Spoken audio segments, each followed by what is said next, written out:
हैं आप सभी लोग। Good morning to all. GMD class से वही क्वेश्चन सर चैनल में आपका स्वागत है।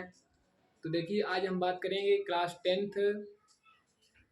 टेंथ सीबीएसई बोर्ड के चैप्टर नंबर फर्स्ट जो आपका है रियल नंबर्स। तो रियल नंबर्स इस चैप्टर फर्स्ट को समझने के लिए हमें इसके बारे में कुछ समझना होगा। इसका इंट्रोडक्शन का मतलब ये है इस अध्याय के अंतर्गत जो भी हम पढ़ेंगे तो उससे रिलेटेड आपके कुछ यानी कि इम्पोर्टेंट फैक्ट हैं और उससे रिलेटेड कुछ फार्मूले हैं और यहाँ से आपको चीज़ें ऐसी मतलब जो भी आपकी प्रॉब्लम्स हैं इस एक्सरसाइज को लेकर के जो आएंगे उन्हें हम पहले ही डिस्कस कर लेंगे तो ताकि हमें एक्सरसाइज को सॉल्व करने में यानी कि प्रॉब्लम ना हो। तो चलिए स्टार्ट करते हैं। तो रियल नंबर्स को समझने के लिए हमें समझना होगा पहले नंबर्स यानी नंबर्स क्या है। तो देखिए नंबर्स आपके can be divided into two parts. Number को दो भागों में विभाजित किया जाता है। नंबर एक है आपका रियल नंबर्स और जो दूसरा है वो है आपका इमेजिनरी नंबर्स।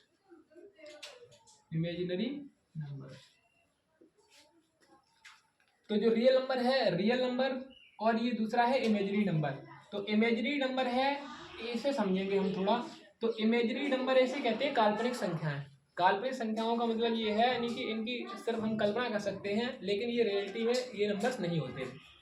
तो इन ऐसे नंबर्स को हम रूट में लिखते हैं और रूट में विद नेगेटिव साइन यानी कि माइनस चिन्ह के साथ लिखते हैं। जैसे मैं लिख दूंगा -2 कर दूं अंडर रूट के अंदर, या यहाँ पे अंडर रूट के अंदर -1 कर दूं और ये अंडर रूट के अंदर -3 कर दूं, अंडर रूट के अंदर -4 कर दूं। तो ये सभी नंबर्स कैसे हैं? ये all numbers are imaginary numbers. देखिए यानी कि इन्हें हम जैसे मैं कैसे लिख सकता हूँ, तो देखिए इन्हें और मैं इस टाइप से लिख सकता हूँ। जैसे मैंने ले लिया है अंडर रूट -1 को, अंडर रूट -1 को कैसे लिख दूंगा, ये अंडर रूट रहा और ये रहा -1 और इसके मैंने मल्टीप्लाई में 1 कर लिया। तो मल्टीप्लाई में 1 कर लिया और हमें पता है एक आई स्क्वायर इक्वल टू क्या होता है भाई, 1 होता है। आई स्क्वायर इक्वल टू यानी कि आई स्क्वायर इक्वल टू होता है आपका -1। क्या होता है? आई स्क्वायर इक्वल टू -1। तो आई स्क्वायर इक्वल टू -1 होता है। तो यहाँ पे आई का मतलब ये है, आई का मतलब है आयोटा। आई को हम लोग क्या बोलते हैं? आयोटा बोलते हैं, आयोटा बोलते हैं। तो देखिए यहाँ पे जैसे ये है आपका अंडर रूट और ये -1 को यहाँ पे लिख देंगे आई यानी कि आई -1 की जगह क्या है आई स्क्वायर। तो यहाँ पे लिख दिया मैंने आई स्क्वायर और इनटू ये 1। ठीक है, तो आई स्क्वायर को मैं कैसे बाहर कर लूंगा, ये आई हो जाएगा आपका और यहाँ पर जो है यानी कि आई स्क्वायर ये हो गया और इनटू ये क्या है, ये 1 है तो इसके इनटू यहाँ पे एक और 1 कर लेता हूँ। तो यहाँ पे एक पेयर ये बन गया, इससे ये बन जाएगा तो 1 इंटू आई।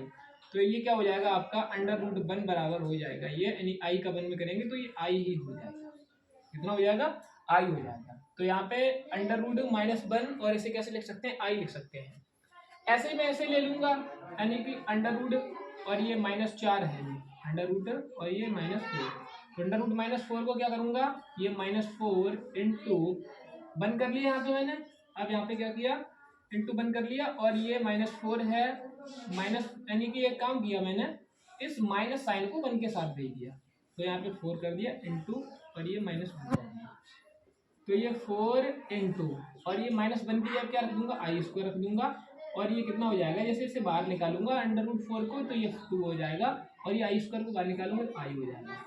तो ये क्या लिख सकता हूँ, अंडर रूट -4 को 2i। तो आप सभी लोग समझ चुके होंगे।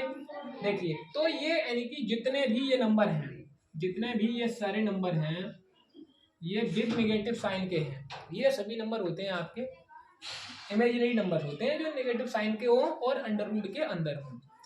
अब समझेंगे हम लोग रियल नंबर क्या होते हैं।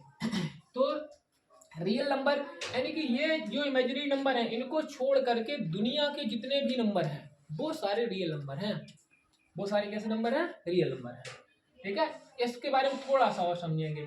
जैसे ये अंडर रूट अंदर माइनस चिन्ह का है, ठीक है, माइनस चिन्ह है तो इसे यहाँ पे थोड़ा ध्यान देंगे। तो जैसे रूट है ये माइनस चिन्ह के अंदर है, तो ये माइनस चिन्ह के अंदर कोई भी मतलब माइनस चिन्ह है रूट के अंदर है, कोई भी जो है नंबर ऐसे होता नहीं है और जो होता भी है तो वो इमेजिनरी नंबर है। ऐसा नंबर है इमेजिनरी नंबर है। तो क्यों है, जैसे हम देखते हैं यहाँ पे माइनस का किसी नंबर का स्क्वायर करेंगे और प्लस वाले नंबर का स्क्वायर करेंगे तो आना है हमारा प्लस का ही नंबर। कैसा आना है, प्लस का ही नंबर आना है। तभी तो हम जैसे कहीं लिखा हो तो ए स्क्वायर इक्वल टू 4 लिखा है, तो यहाँ से अगर मैं ए बराबर ऐसे लिखता हूँ तो क्या करता हूँ, रूट आ जाता है और रूट के साथ प्लस माइनस चिन्ह आता है और ये कितना आया था 4। तो ये ए बराबर कितना हो जाएगा, ऐसे प्लस माइनस और ये 2। इसका मतलब क्या है, इसका मतलब ये हुआ कि ये जो रूट के अंदर है भाई वो नंबर आपका एक स्क्वायर वाले, मैंने किसी नंबर का स्क्वायर है वो नंबर, ये किसी भी नंबर का स्क्वायर है और वो प्लस का भी स्क्वायर हो सकता है और माइनस का भी स्क्वायर हो सकता है, इसीलिए यहाँ पे दोनों ही साइन आ जाते हैं। लेकिन यहाँ अंडर रूट के अंदर माइनस साइन आने का यहाँ पे कोई मतलब नहीं है, ठीक है। अगर ऐसा है तो मतलब वो सिर्फ कल्पना की गई है, वो ऐसा माना गया है, लेकिन ऐसा रियलिटी में नहीं है। तो रियलिटी में नहीं है, ऐसा सिर्फ माना गया है, तो इसीलिए इसका नाम दे दिया जाता है इमेजिनरी नंबर, ठीक है। चलिए अब देखेंगे ये आपका रियल नंबर है। रियल नंबर के अंतर्गत कौन कौन से नंबर आते हैं इन्हें समझेंगे थोड़ा। तो हम लोग समझेंगे सबसे पहले जो है नंबर की शुरुआत होती है वो होती है आपकी नेचुरल नंबर से। इससे होती नेचुरल नंबर। तो नेचुरल नंबर कौन से होते हैं, नेचुरल नंबर वो होते हैं यानी कि काउंटिंग होती है, जो जिस नंबर से काउंटिंग की जाती है, counting number is a natural numbers. जैसे कि 1 है आपका, 2 है, 3 है, 4 है, 5 है, 6 है, 7 है, ये सारे नंबर्स कैसे होते हैं इनफाइनाइट तक, ये सभी नंबर आपके कैसे होते हैं नेचुरल नंबर्स, ठीक है। अब नेचुरल नंबर के बाद हम लोग देखेंगे, नेचुरल नंबर के बाद आते हैं फिर आपका होल नंबर्स। क्या होता है होल नंबर। तो होल नंबर्स क्या है, होल नंबर्स होते हैं आपके, होल नंबर स्टार्ट भी 0। कहाँ से स्टार्ट होते हैं भाई, 0 से स्टार्ट हो जाते हैं। 0 1 2 3 4 5 6, ये भी ऐसे ही चलते रहते हैं इनफाइनाइट तक, ठीक है। ये कैसे चलते रहते हैं, इनफाइनाइट तक चलते रहते हैं। तो इसमें अगर मैं बात करूं ये सारे नंबर कैसे हैं, ये सभी नंबर हैं आपके नेचुरल नंबर। और नेचुरल नंबर में किसे इंक्लूड कर दिया, 0 को इंक्लूड कर दिया। तो ये 0 को यहाँ से इंक्लूड कर दिया तो ये आपके बन गए होल नंबर्स, ठीक है। चलिए तो स्मॉलेस्ट होल नंबर है 0 and smallest natural number is 1। अगर ग्रेटेस्ट नेचुरल नंबर की बात की जाए तो क्या इनफाइनाइट होगा, ऐसे ही होल यानी कि ग्रेटेस्ट होल नंबर की बात की जाए तो यहाँ पर भी क्या हो जाएगा आपका इनफाइनाइट हो जाएगा, ठीक है।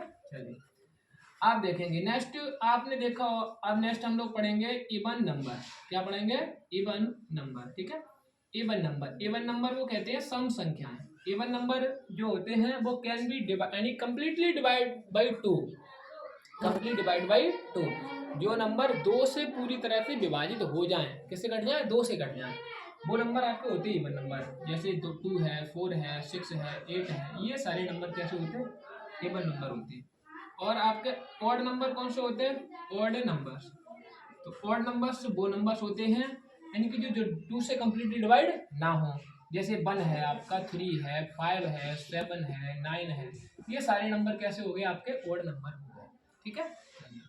तो ये ऑड नंबर हो गए। अब नेक्स्ट देखेंगे हम लोग समझेंगे ऑड नंबर के बाद हमें समझना है यानी कि फैक्टर एंड मल्टीपल। क्या समझेंगे हम लोग, थोड़ा सा समझेंगे factor and multiple, factor and multiple, factor and multiple, ठीक है। गुणनखंड और गुणज, इसे समझेंगे। अभी और भी नंबर ऐसे हैं क्योंकि उन नंबर को समझने के लिए हमें इसके बारे में नॉलेज होनी चाहिए, फैक्टर क्या होते हैं और मल्टीपल क्या होते हैं। चलिए तो देखिए, तो यहाँ तक आप लोग स्क्रीनशॉट ले लीजिए इसका। चलिए आपने ले लिया होगा, नेक्स्ट स्टार्ट करते हैं।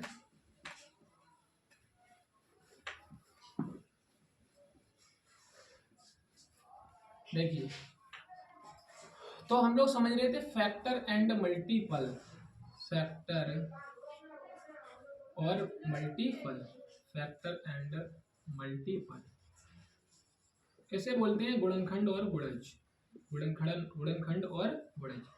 तो गुणनखंड क्या होते हैं, फैक्टर। देखिए फैक्टर जो होते हैं, जैसे मैं कहूँ कि 2 के फैक्टर कितने हैं, तो 2 के फैक्टर कितने हैं, इसका मतलब ये हुआ कि 2 नंबर जो है वो किस किस नंबर से डिवाइड हो रहा है, कंप्लीटली डिवाइड हो रहा है। तो 2 किससे डिवाइड हो जाएगा, 1 से डिवाइड हो जाएगा और 2 से डिवाइड हो जाएगा। तो ऐसा दुनिया का कोई नंबर नहीं है जो खुद से ना डिवाइड हो, 1 से डिवाइड होगा और अपने खुद से डिवाइड होगा, यानी कि 1 एंड इटसेल्फ, यानी कि डिवाइड एनी नंबर से। हर एक संख्या है वो 1 और अपने खुद से यानी कि अपने आप से डिवाइड हो जाएगा। जैसे ये 1 से डिवाइड हो रहा है 2 और 2 से भी डिवाइड हो रहा है। ऐसे ही 3 है, 3 के फैक्टर क्या हो जाएंगे, 1 हो जाएगा, 3 हो जाएगा। ऐसे 4 के फैक्टर क्या हो जाएंगे, 1 हो जाएगा, 2 हो जाएगा आपका, और कितना हो जाएगा भाई, 4 हो जाएगा। और ऐसे 5 कितने हो जाएंगे, 1 हो जाएगा और 5 हो जाएगा। कहने का मतलब ये है आपके नंबर, ये है नंबर, और इन नंबर के ये क्या है, फैक्टर है। इन नंबर के ये है फैक्टर। तो 2 का फैक्टर 1 है, 2 है, 3 का फैक्टर 1 है, 3 है, 4 का फैक्टर 1 है, 2 है, 4 है, 5 का फैक्टर 1 है, 5 है। यानी कि ये देखो 2 से भी 4 कंप्लीट डिवाइड, 1 से भी और 4 से भी। ऐसे ही आपका 6 का हो जाएगा 1 2 3 और 6 है। कहने का मतलब ये 6 के ये सभी नंबर क्या हैं, फैक्टर हैं। ठीक है, चलिए तो हो गई फैक्टर वाली बात। अब समझेंगे हम लोग मल्टीपल। तो इसे रफ करते हैं। देखिए आप समझेंगे मल्टीपल। तो मल्टीपल को कहते हैं गुणज। क्या कहते हैं, गुणज। जैसे 1 है, 1 के मल्टीपल कितने होंगे, 2 के मल्टीपल कितने होंगे, 3 के मल्टीपल कितने होंगे। तो 1 है जैसे, तो 1 का मल्टीपल कौन होगा, जैसे 1 का इसमें वही हमने 1 यानी कि 2 से मल्टीप्लाई, 1 से मल्टीप्लाई कर दिया तो 1 1 जा 1। 1 का किससे कर दिया, 2 से कर दिया तो 1 2 या 2। ठीक है, 1 का किससे हमने 3 में कर दिया मल्टीप्लाई तो 1 3 या 3। 1 का किसमें कर दिया, 4 में कर दिया तो 1 4 या 4। कहने का मतलब ये 1 है, इस नंबर से डिवाइड होंगे ये सभी। 1 से ये 1 डिवाइड हो जाएगा, 1 से ये 2 भी डिवाइड हो जाएगा, 1 से ये 3 भी डिवाइड हो जाएगा, 1 से ये 4 भी डिवाइड हो जाएगा। कहने का मतलब ये जो नंबर जिस नंबर से डिवाइड हो जाए वो सभी नंबर इस नंबर के क्या कहलाएंगे, मल्टीपल कहलाएंगे, मल्टीपल कहलाएंगे। अब जैसे ऐसे 2 का मल्टीपल निकालना हमें, तो 2 का मल्टीपल कितना होगा, 2 × 1 बराबर 2। अब 2 इंटू यानी कि देखेंगे हम, ये 2 है तो यहाँ पे देखो 2 लिख रहे हैं। अब 1 से मल्टीप्लाई किया, अब 2 से कर दिया तो 2 2 या 4। अब यहाँ से फिर 2 का मल्टीपल नेक्स्ट कितना हो जाएगा, 2 3 या 6। नेक्स्ट कितना हो जाएगा, 2 4 या 8। ठीक है, ये सभी मल्टीपल हैं 2 के। कौन, 2 है, 4 है, 6 है और 8 है। ये सभी 2 के मल्टीपल है। क्या है, ये सभी 2 के मल्टीपल है। ठीक है, तो यहाँ से ये सभी 2 के मल्टीपल हो गए, ऐसे 3 के मल्टीपल हो गए। कहने का मतलब ये है, जैसे 3 के मल्टीपल हम लोग निकालेंगे तो 3 से कौन कौन से नंबर डिवाइड हो जाएंगे, वो सभी 3 के मल्टीपल होंगे। ठीक है, चलिए तो नेक्स्ट रफ करते हैं ऐसे। ठीक है, अब हम लोग समझ चुके, मल्टीपल समझ चुके और फैक्टर समझ चुके। तो अब हम लोग समझेंगे प्राइम नंबर्स। क्या समझेंगे, prime numbers, prime numbers, prime numbers. तो प्राइम नंबर्स क्या होते हैं, ठीक है, प्राइम नंबर्स को कहते हैं अभाज्य संख्याएं। क्या कहते हैं, अभाज्य संख्याएं। तो प्राइम नंबर वो नंबर होते हैं जिसके ओनली जो है कितने फैक्टर हो, ओनली 2 फैक्टर, ओनली 2 फैक्टर। कितने हो गुणनखंड, सिर्फ 2 गुणनखंड हो। ओनली कितने फैक्टर हो, ओनली 2 फैक्टर हो, वो नंबर हमारा क्या कहलाएगा, वो हमारा नंबर प्राइम नंबर कहलाएगा। जैसे मैं यानी कि एग्जांपल देखता हूँ यहाँ से, जैसे मैंने ले लिया 2 यानी कि ये प्राइम नंबर है कि नहीं है देखो तो 2 के कितने फैक्टर हैं भाई, 1 है एक और एक कितना है 2 है, यानी कि 2 1 से डिवाइड होगा और 2 से डिवाइड होगा। तो 2 ओनली 2 फैक्टर हैं, तो ये नंबर कैसा हो गया, प्राइम नंबर हो गया। 2 के बाद 3 देखेंगे, 3 के भी कितने फैक्टर हैं, ओनली यानी कि 2 ही फैक्टर हैं। मैं देखूंगा 4 देखूंगा तो 4 के कितने फैक्टर हैं, यानी कि 1 है और 4 है और कितना है 2 है। तो यहाँ पर आपके जो फैक्टर हैं वो कितने हो गए, 3 हो गए फैक्टर, 3 फैक्टर हो गए, 3 फैक्टर हो गए। तो इसलिए जो है 4 है हमारा वो आपका प्राइम नंबर नहीं है। ठीक है, तो 2 हो जाएगा, 3 हो जाएगा, 4 नहीं होगा, 5 होगा, ऐसे ही फिर 6 नहीं होगा, 7 होगा, 7 के बाद फिर ना तो 8 होगा ना 9 होगा, फिर ना तो 10 होगा, फिर कौन सा होगा 11 होगा। ये सभी नंबर आपके कैसे हो जाएंगे प्राइम नंबर हो जाएंगे। तो ये सभी नंबर कैसे हो गए, प्राइम नंबर हो गए। ठीक है, तो 2 3 5 7 11 ये सब नंबर आपके प्राइम नंबर हो गए। चलिए ऐसे 11 के बाद 13 हो जाएगा आपका, 17 हो जाएगा, 19 हो जाएगा, 19 का 23 हो जाएगा, 23 के बाद आपका 29 हो जाएगा, 29 के बाद फिर 31 हो जाएगा, 31 के बाद फिर 37 हो जाएगा, 37 के बाद फिर 41 हो जाएगा। ऐसे ये भी नंबर चलते रहते हैं। तो एक यहाँ से क्वेश्चन बनता है, यानी कि स्मॉलेस्ट प्राइम नंबर। तो स्मॉलेस्ट प्राइम नंबर कितना है, 2 है।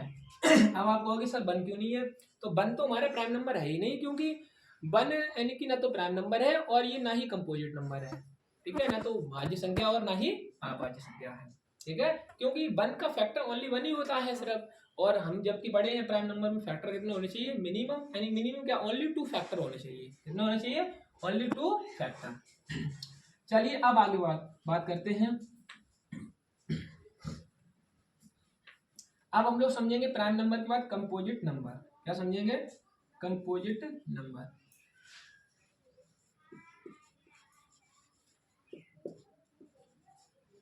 ठीक है, कंपोजिट नंबर इसे कहते हैं भाज्य संख्या। तो कंपोजिट नंबर क्या है? इसके मिनिमम कितने फैक्टर होते हैं? इसके मिनिमम होते हैं आपके मिनिमम 3 फैक्टर। कितने होने चाहिए? कम से कम 3 गुणनखंड होने चाहिए। कम से कम कितने गुणनखंड होने चाहिए? 3 गुणनखंड होने चाहिए कम से कम।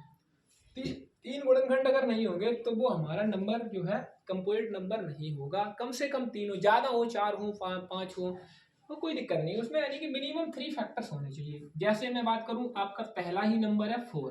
कितना है? 4 है। तो 4 जो है आपका, इसके कितने फैक्टर हो जाएंगे भाई? इसके फैक्टर हो जाएंगे 3 फैक्टर हो जाएंगे। कैसे? 1 होगा और 2 होगा और कितना होगा भाई? 4 होगा। ठीक है, तो ये आपका कैसा नंबर हो जाएगा? कंपोजिट नंबर हो जाएगा। अब हम देखेंगे हम 6 के कितने फैक्टर हो जाएंगे? 6 का हो जाएगा आपका, देखो एक तो 1 हो जाएगा, एक 2 हो जाएगा और एक 3 हो जाएगा और एक कितना हो जाएगा? 6 हो जाएगा। तो ये 4 है 6 है, ये नंबर कैसे है? कंपोजिट नंबर है। ठीक है, इसे रफ करते हैं। देखिए थोड़ा और समझेंगे कुछ एग्जांपल। देखिए यहाँ पे कुछ एग्जांपल और समझेंगे। तो हम लोग कितना देख चुके भाई? 4 देख लिया मैंने, 6 देख लिया, अब 8 होगा, नेक्स्ट कितना? 9 होगा, 9 के बाद कितना? 10 होगा, 10 के बाद कितना? 12 होगा, 12 के बाद कितना होगा? 14 होगा, 15 होगा, यानी कि 18 होगा और कितना होगा? 20 होगा, 21 हो जाएगा। ठीक है, देखेंगे कैसे। जैसे 4 तक हम लोग देख चुके। 8 के फैक्टर कितने होंगे भाई? 8 के फैक्टर 1 हो जाएगा, 2 हो जाएगा, 4 हो जाएगा, 8 हो जाएगा। अब 9 के कितने होंगे भाई? 1 हो जाएगा, 3 हो जाएगा, 9 हो जाएगा। और आपके 10 के कितने होंगे भाई? 10 के हो जाएंगे, 1 हो जाएगा, 5 हो जाएगा आपका और 10 हो जाएगा। ठीक है, तो ये कम से कम 3 फैक्टर हर एक नंबर के हैं। ठीक है, अब यहाँ से देख लेंगे हम लोग 12 के देख लेंगे। तो 12 के कितने हो जाएंगे भाई? 1 हो जाएगा, 2 हो जाएगा, 3 हो जाएगा, 4 हो जाएगा, 6 हो जाएगा और 12 हो जाएगा।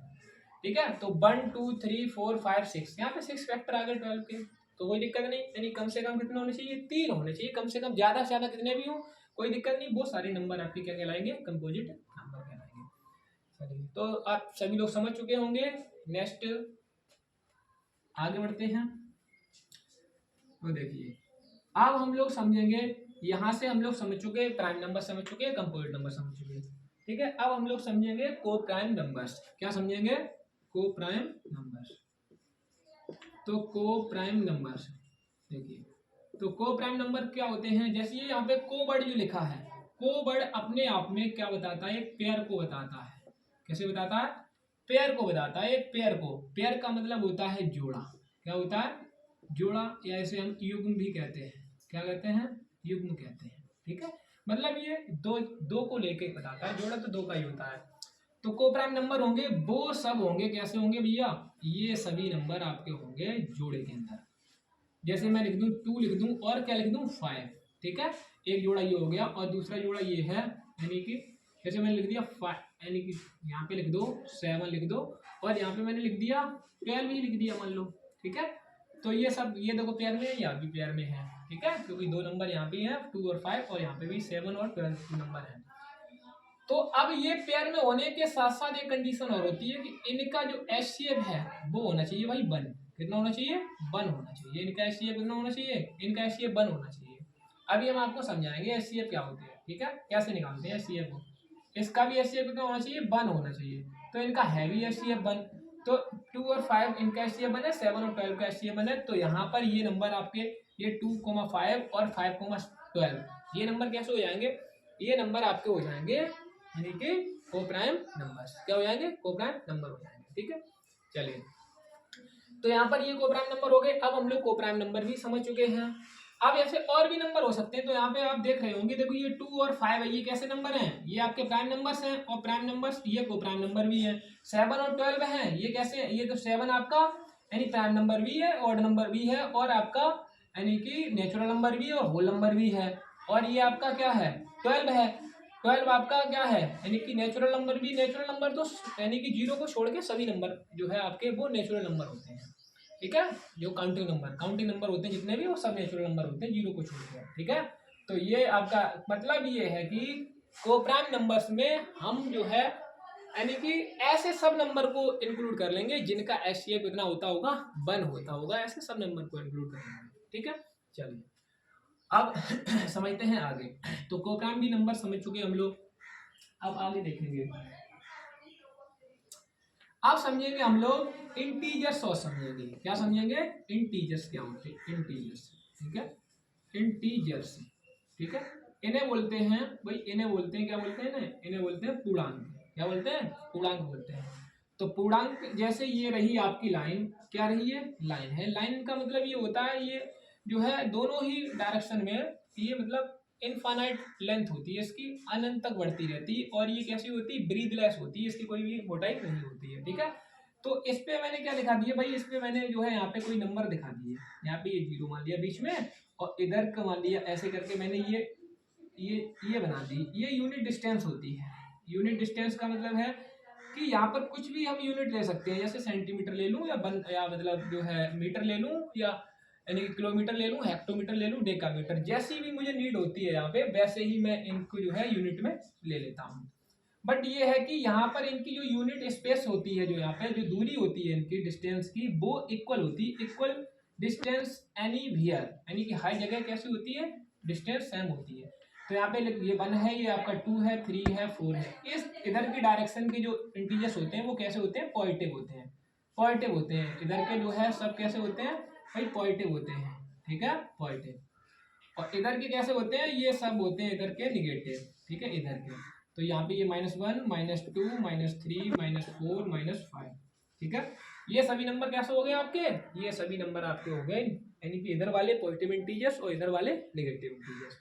ठीक है, तो अब आप सोच रहे होंगे सर 0 कैसा इंटीजर्स है? 0 आपका इंटीजर्स है। 0 ना तो आपका पॉजिटिव इंटीजर्स है और ना ही नेगेटिव इंटीजर्स है। 0 is not positive and not negative integers. ठीक है, 0 ना तो आपका धनात्मक पूर्णांक है और ना ही ऋणात्मक पूर्णांक है। तो फिर कैसा इसे बोलते हैं? नगण्य। नगण्य का मतलब ये है कि भाई इसे हम ना तो पॉजिटिव में रख सकते ना नेगेटिव में रख सकते, क्योंकि जैसे मैंने अभी कहा आपके पास कितने रुपए हैं, तो आपके पास एक भी पैसा नहीं है, तो आप क्या कहेंगे भाई? 0 रुपए है। तो आप ना तो अपने आप को धनी कह सकते हैं और ना ही ऋणी कह सकते हैं। धनी इसलिए नहीं कह सकते क्योंकि आपके पास कुछ है नहीं आपके पास, और ऋणी इसलिए नहीं कह सकते क्योंकि आपको किसी को देना नहीं है। ठीक है, चलिए अब हम ये समझ चुके हैं, इंटीजर्स भी समझ चुके हैं। अब देखेंगे हम आगे पढ़ेंगे, समझेंगे थोड़ा यहाँ से रेशनल नंबर को। ये बहुत इंपॉर्टेंट है। क्या? Rational number. रेशनल नंबर, ये सब कहानी मैं किसकी पढ़ रहा हूँ? रियल नंबर्स की। इन नंबर को छोड़ के दुनिया के जितने भी नंबर हैं वो सारे नंबर रियल नंबर हैं। ठीक है, रेशनल नंबर, ये भी नंबर रियल नंबर है। ठीक है, रेशनल नंबर। ठीक, तो रेशनल नंबर क्या होते हैं? रेशनल नंबर वो नंबर होते हैं जिन्हें मैं PYQ की फॉर्म में प्रेजेंट कर सकूं। किसकी फॉर्म में? PYQ की फॉर्म में। PYQ की फॉर्म से मतलब ये है, ये फॉर्म कैसी हो गई भाई? फ्रैक्शनल फॉर्म हो गई। कैसी फॉर्म हो गई? Fractional form. फ्रैक्शनल फॉर्म, इसे कहेंगे भिन्नात्मक रूप। क्या कहेंगे? भिन्नात्मक रूप। लेकिन ये होने के साथ साथ यहाँ पे एक कंडीशन और होती है कि यहाँ पर जो है, जहाँ यानी कि where Q not equal to 0, यहाँ पे Q की वैल्यू है वो कभी 0 के बराबर नहीं हो सकती। और क्या होता है कि यहाँ पर P और Q का जो HCF होगा वो कितना होना चाहिए भाई? 1 होना चाहिए। कितना होना चाहिए? 1। तो आप कहोगे सर ये तो हम उसमें पढ़े थे कोप्राइम नंबर में। हाँ, वही है ये। तो कोप्राइम नंबर वाला ही है यहाँ पर रूल। क्या रूल है? कि यहाँ पर जो हमारे P और Q हैं, P एंड Q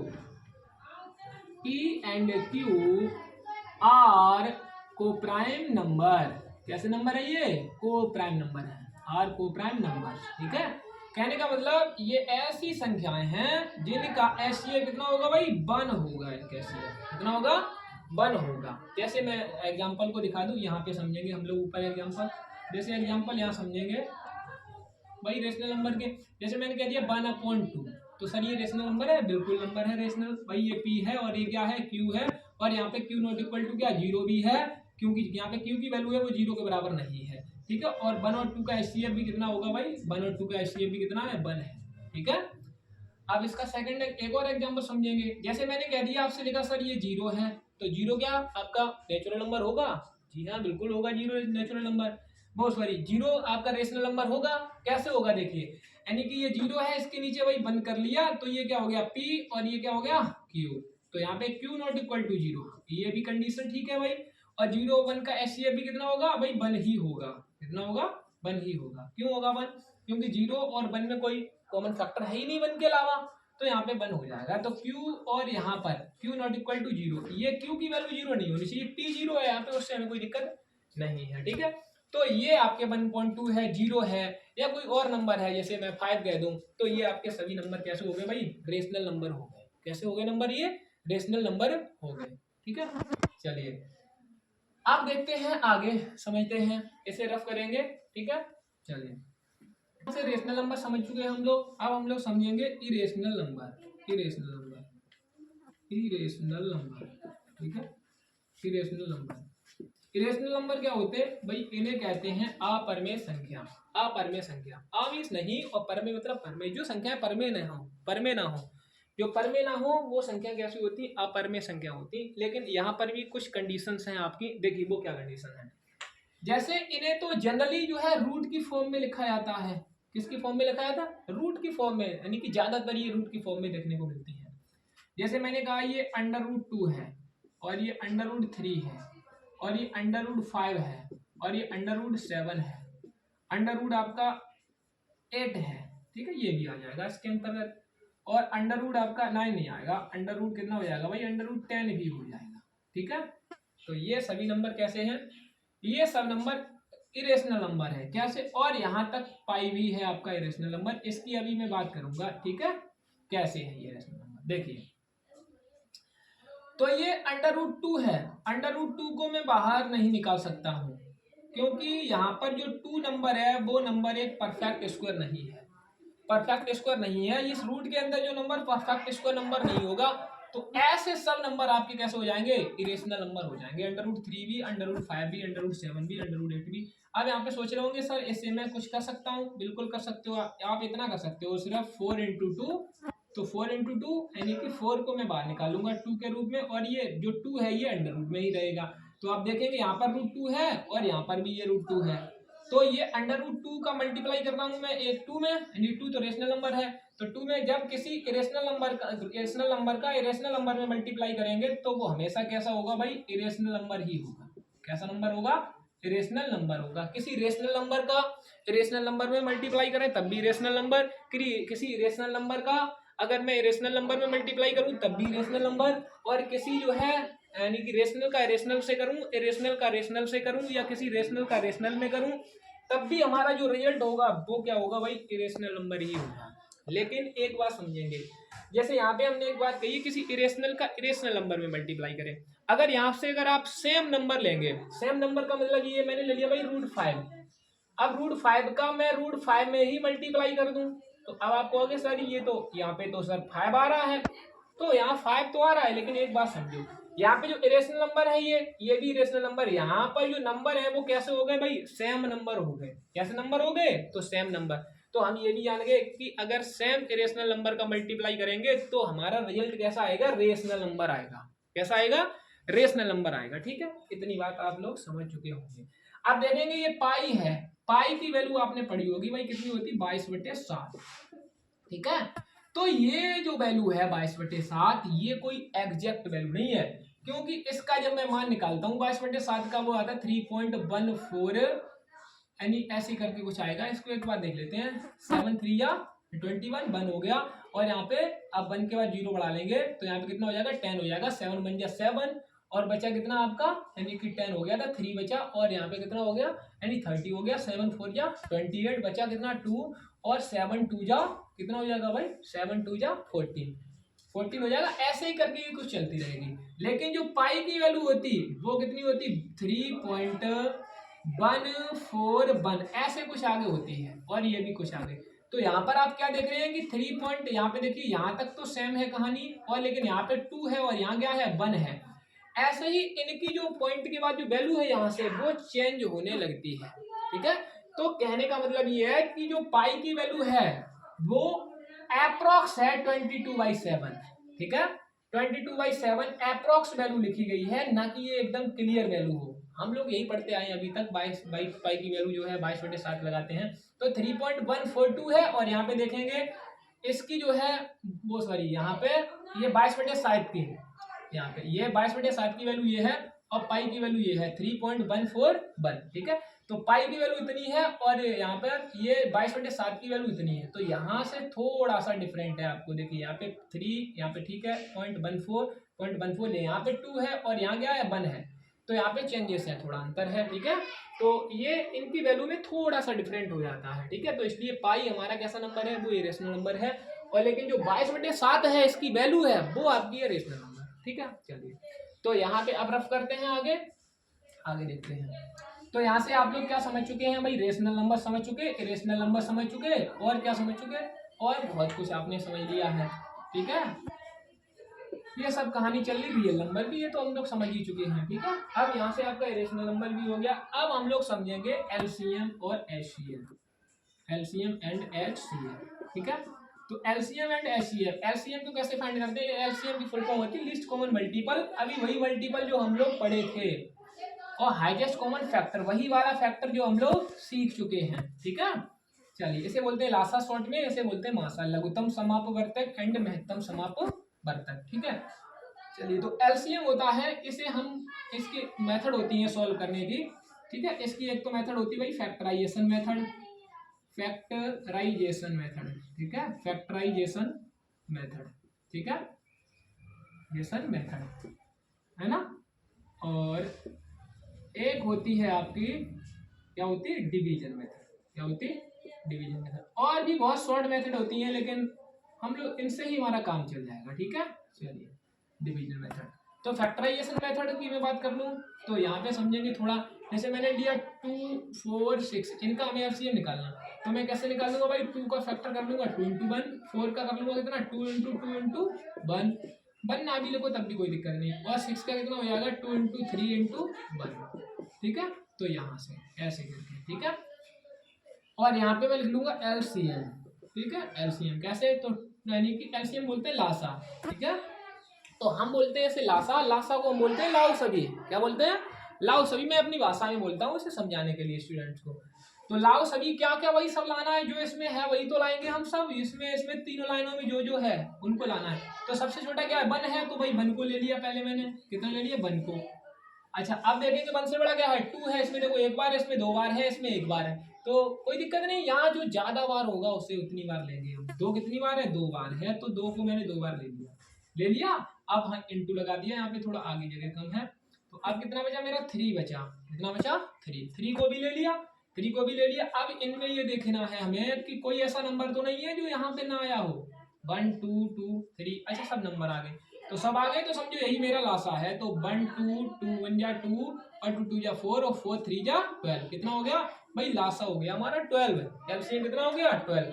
इसे चेक करेंगे ये सही है कि नहीं है, तो 2 का 12 में डिवाइड करेंगे, 2 6 या 12, 4 का 12 में करेंगे, 4 3 या 12, 6 का 12 में करेंगे, यानी कि 6 2 या 12, यानी कि एलसीएम है वो इन नंबर से कंप्लीटली डिवाइड हो रहा है, तो ये एलसीएम आपका बिल्कुल ही सही है। अब इसी एलसीएम को हम समझेंगे किससे, भाग विधि से, यानी कि डिवीजन मेथड से। तो ये होती है डिवीजन मेथड, ऐसे करके करते हैं। तो 2 से करेंगे, 2 1 जा 2, 2 2 जा 4, 2 3 जा 6 है, और फिर इसे 2 से करेंगे 1, और ये 2 1 जा 2 और ये 3, और फिर कर देंगे 3 से, तो 1 1 और ये 3 1 जा 3, इसका मल्टीप्लाई कर देंगे, 2 2 जा 4, 4 3 जा 12, तो कितना हो गया इसका मल्टीप्लाई भाई, हो गया 12। तो 12 भी हमारा क्या है, एलसीएम, क्या है ये एलसीएम, ठीक है। तो 12 एलसीएम हो गया। अच्छा 12 एलसीएम हो गया, यहाँ पर भी सेम रिजल्ट था, यानी कि सेम रिजल्ट है, तो कहने का मतलब ये है कोई भी मेथड लगा दो लेकिन रिजल्ट आपका सेम ही रहेगा, ठीक है। तो एलसीएम हम लोग समझ चुके हैं, इस तरह छोटे छोटे एलसीएम निकाल सकते हैं, और इस बड़े भी एलसीएम हम लोग इसी मेथड से सॉल्व कर सकते हैं। चलिए आप देखेंगे हम लोग क्या समझेंगे, एचसीएफ, एचसीएफ को बोलते हैं हाईएस्ट कॉमन फैक्टर, ठीक है, महत्तम समापवर्तक। इसकी मेथड होती है क्या, इसकी ऐसे ही मेथड इसकी होती है फैक्टराइजेशन मेथड, ठीक है, फैक्टराइजेशन मेथड, और क्या होती है डिवीजन मेथड, ठीक है, और एक क्या होती है भाई, एक होती है शॉर्ट डिवीजन मेथड, क्या होती है शॉर्ट डिवीजन मेथड, ठीक है, शॉर्ट डिवीजन मेथड। मेरी राइटिंग थोड़ी गंदी है, आप लोग समझने की कोशिश करेंगे, ठीक है। तो factorization method, division method, short division method. तो देखेंगे फैक्टराइजेशन मेथड, जैसे हम लोग वही एग्जांपल ले लेते हैं 2 4 6 वाला। तो 2 से यानी कि 2 इंटू 1, 4 का फैक्टर 2 इंटू 1, और 6 का फैक्टर 2 इंटू 3 इंटू 1। ठीक है, तो देखेंगे यहाँ से निकालना है। तो देखेंगे इसमें कॉमन फैक्टर क्या है सब में, इसमें देखना है भाई कॉमन फैक्टर है, हाईएस्ट कॉमन फैक्टर, बड़ा से बड़ा संख्या कौन सी कॉमन है। तो देखेंगे इसमें, देखेंगे भाई ये तो 2 कॉमन है सब में, बिल्कुल भाई 2 ले लिया। अब यहाँ देखो 2 है, यहाँ भी नहीं है, यहाँ भी नहीं है, तो 2 को नहीं लेंगे। अब यहाँ 3 है, यहाँ भी नहीं है 3, तो क्या है 1 है, क्या है 1, तो 1 को ले लेंगे। तो 2 बन जा, कितना हो गया भाई, 2 बन जा 2 हो गया। तो यही हमारा क्या हो गया, HCF 2 हो गया। ठीक है, HCF कितना हो गया, 2 हो गया। ये तो हो गई आपकी कौन सी मेथड, फैक्टराइजेशन मेथड। ठीक है, ये वाली मेथड। अब समझेंगे हम लोग डिवीजन मेथड। तो 2 4 और 6 को डिवीजन मेथड से कैसे करेंगे, डिवीजन मेथड से हम लोग ऐसे करेंगे, देखिए इधर जैसे 2 का डिवाइड कर देंगे। पहले ये देखेंगे ये जो नंबर हमारे लिखे हुए हैं वो अरेंज है कि नहीं है, असेंडिंग ऑर्डर में अरेंज है कि नहीं है, बिल्कुल पहले से ही है। तो इस छोटे नंबर का इसमें डिवाइड कर देंगे यहाँ पर। तो ये क्या हो जाएगा, 2 2 जा 4, 2 2 जा 4, 4 में 4 गया भाई 0। अब ये देखेंगे लास्ट डिवीजन कितना है, 2 है। ठीक है भाई, एक बात और समझ लो थोड़ा, यहाँ पे ये ऐसे होता है डिवाइड का साइन, और एक ये होता है। ठीक है, तो हम लोग इसे समझेंगे, यहाँ पर जो नंबर होता है उसे बोलते हैं डिविडेंड। क्या बोलते हैं, डिविडेंड। ठीक है, कुछ लोग डिवाइडेंड भी बोल देते हैं, डिविडेंड। ठीक है, और यहाँ पे होता है क्वॉशेंट। क्या होता है, क्वॉशेंट, QUOTIENT। और यहाँ पे क्या होता है भाई, यहाँ पे होता है रिमाइंडर। क्या होता है, रिमाइंडर होता है। और यहाँ पर क्या होता है, यहाँ पे होता है डिवीजर, डिवीजर। ठीक है, डिवीजर होता है। तो यहाँ पे आपने देखा होगा इसका इसमें मल्टीप्लाई कर देते हैं और फिर इसे प्लस रिमाइंडर कर देते हैं, तो किसके बराबर हो जाता है, ये सब पूरा रियल डिवाइडेंड के बराबर हो जाता है, डिविडेंड के बराबर हो जाता है। ठीक है, तो इसी को तो बोलते हैं एल्गोरिथम थ्योरम। ठीक है, एल्गोरिथम थ्योरम। ठीक है, अब सॉरी यूक्लिड डिवीजन थ्योरम। ठीक है, यूक्लिड डिवीजन थ्योरम बोलते हैं, ये हम लोग पढ़ेंगे नेक्स्ट क्लास 9th में पढ़ेंगे इस चीज को। ठीक है, चलिए, तो ये बात समझिए आप सभी लोग। तो देखेंगे अब इसे पूरा कर दें क्वेश्चन को। देखिए, तो अब इसका लास्ट जो डिवीजर है कितना, 2 है। अब इस 2 का फिर डिवाइड करेंगे हम 6 में। ठीक है, तो 2 का डिवाइड 6 में करेंगे तो 2 3 जा 6, तो 6 में 6 गया 0। ठीक है, अब यहाँ पे जो लास्ट डिवीजर है, लास्ट डिवीजर वही क्या होता है हमारा, वही होता है हमारा HCF। ठीक है, तो लास्ट जो डिवीजर है वही होता है HCF। तो यहाँ पे लिखेंगे हेंस HCF इक्वल टू कितना हो गया भाई, HCF इक्वल टू हो गया 2। कितना हो गया, 2 हो गया। ठीक है, कितना हो गया, ये 2 हो गया। ठीक है।